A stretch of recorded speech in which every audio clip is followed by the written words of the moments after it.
Olá, olá, vamos para mais um estudo nosso da lição da Bíblia. Hoje, sexta-feira, encerrando aqui a semana, com o nosso tema aqui, nosso guia de estudo aqui, a Missão de Deus, Minha Missão. E a gente vai estar falando aqui do conteúdo da sexta-feira, que é um resumo, é um estudo adicional, recapitulando tudo o que a gente viu aí, tá bom? Então, sempre digo que é importante a gente ter esse hábito diário, e eu estou gravando esses vídeos aqui para manter o meu compromisso e ajudar você também que está aí do outro lado, tá bom? Então, fica aqui até o final, porque vale a pena, vale a nossa salvação.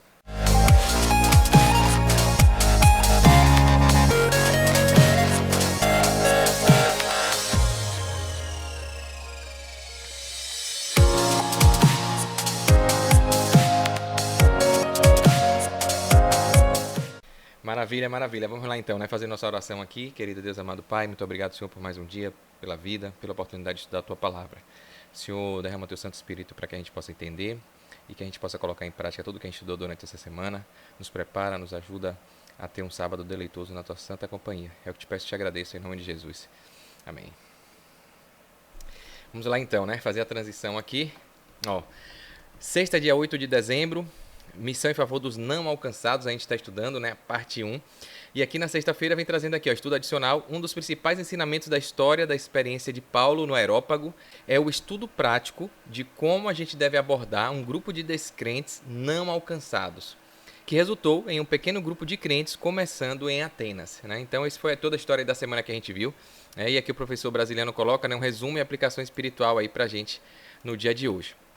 As palavras do apóstolo e a descrição de sua atitude e ambiente, como traçado pela pena da inspiração, foram passadas por todas as gerações vindouras, testemunhando sua confiança inabalável, sua coragem na solidão e adversidade e a vitória que ele obteve para o cristianismo no coração do paganismo. Então ele foi ali onde tinha máximo de idolatria e ele decidiu ir lá. As palavras de Paulo contêm um tesouro de conhecimento para a igreja.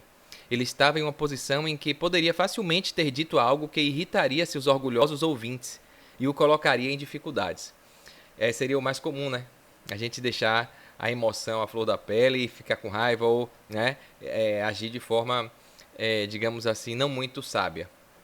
Se sua oração fosse um ataque direto aos seus deuses e aos grandes homens da cidade, ele correria o risco de enfrentar o destino de Sócrates. Mas, com um tato nascido do amor divino, ele cuidadosamente afastou suas mentes das divindades pagãs, revelando-lhes o verdadeiro Deus que lhes era desconhecido. Como a gente falou, ele pegou aquele gancho ali de um Deus desconhecido e apresentou o Deus de Israel, o Deus Todo-Poderoso. Quem está falando isso aqui é Ellen White, a nossa escritora norte-americana, best-seller, profetisa, em o livro Atos dos Apóstolos, página 240 a 241. O guia traz aqui, por meio de seu contato direto com o povo, estudo de sua cultura e religião e seu respeito pela devoção deles às coisas espirituais, Paulo conseguiu algo notável em Atenas, algo que é um tesouro de conhecimento para a igreja. Ele evitou irritar seus ouvintes. Isso por si só foi uma grande realização inspirada por Deus.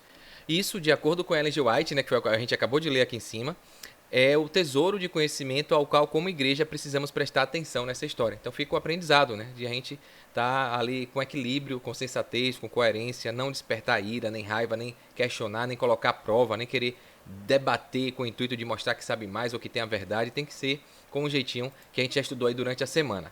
E aqui o guia traz algumas questões, para a gente discutir. Fica a pergunta aí para você refletir durante esse fim de semana, esse sábado que está chegando.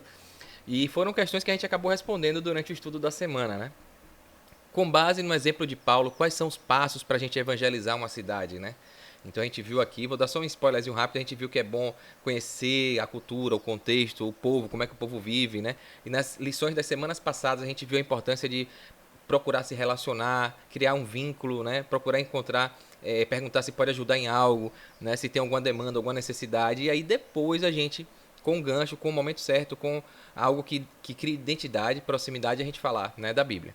Outra pergunta aqui, que comportamento é exigido do cristão para construir pontes com incrédulos? E a pergunta que mexe com a gente, porque assim, comportamento é prática, é dar exemplo, como as pessoas lhe veem.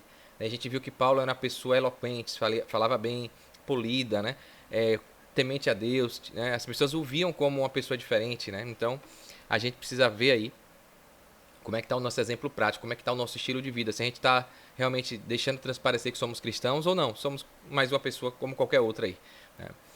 Outra pergunta: quando ficamos incomodados com os ídolos modernos, o que não devemos fazer no início de uma obra entre os idólatras, né? Então, será que você vai chegar com de sola, né, de pé no peito, de sola do pé, falando de coisa errada, não pode isso, não pode aquilo, ou você vai chegar com jeitinho, né? Procurando fazer como Paulo fez. Então fica essas reflexões aí pra gente. Se Paulo tivesse parado no ponto em que apresentou o Deus que ama as pessoas, os atenienses teriam ficado satisfeitos, né?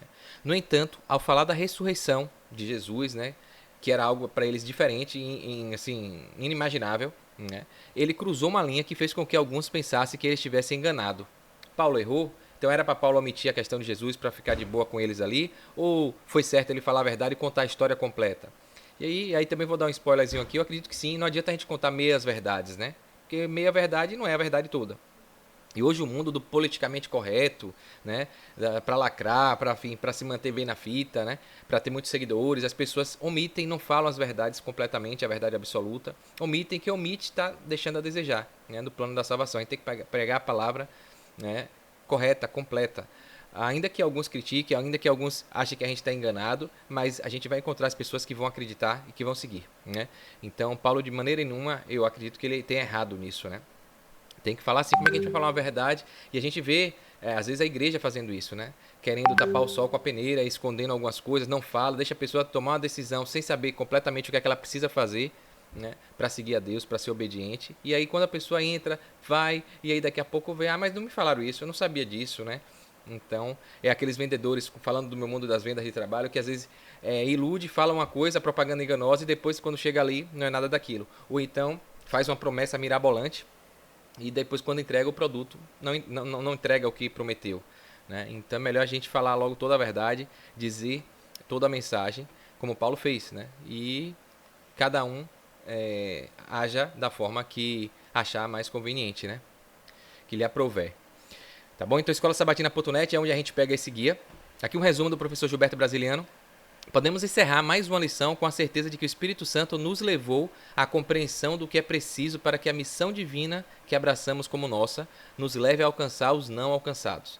Quando nos preocupamos com essas pessoas, com certeza teremos nossa consciência tranquilizada pelos resultados, né? Alguém vai ser alcançado. Jesus, a gente só é instrumento, como eu digo, né? Deus e o Espírito Santo é que vai fazer a obra.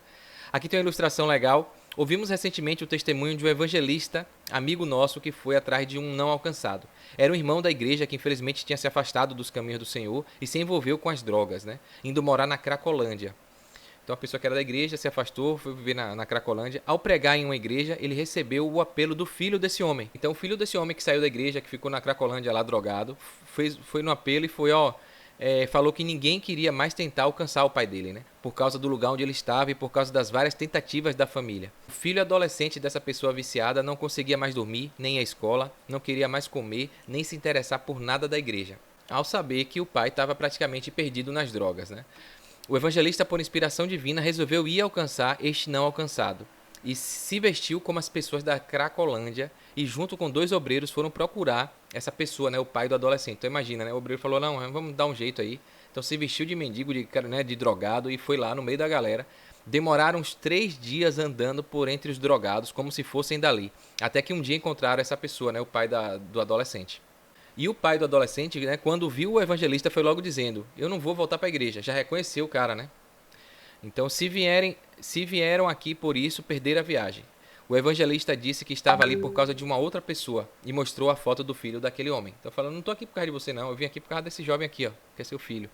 Relatando que o menino não dormia mais, não comia, não ia para a escola, preocupado com ele.